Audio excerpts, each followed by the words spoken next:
Որ սա Սարիկ Մինասյանի շտաբն է, երբ որ դրսում պատերին ամենասիրունը գիտես որն է այստեղ են։ Լավ բան եմ հարցնում, մի ալրջացեք։ Ինչի՞ է անում։ Որովհետև երկու ընտրատեղամասերի արանքում շտաբ եք ձևավորել։ Ինչը հեռու գնացեք։ Երկու ընտրատեղամասերի արանքում շտաբ եք ձևավորել։ Դուք կարծես թե չեք երկում,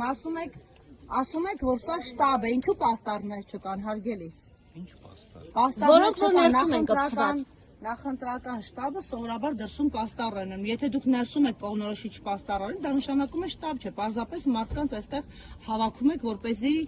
ուղղորդեք թե ում ընտրեն։ Մենք քիչ մարդու չենք։ Իսկ եթե դուք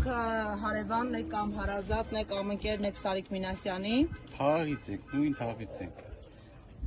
Լավ, արի մոտենանք այստեղ։ Հա, մոտեցեք այնտեղ։ Նշենք, որ երկու ընտրատեղամասերի արանքում է տեղակայված այս խանութը,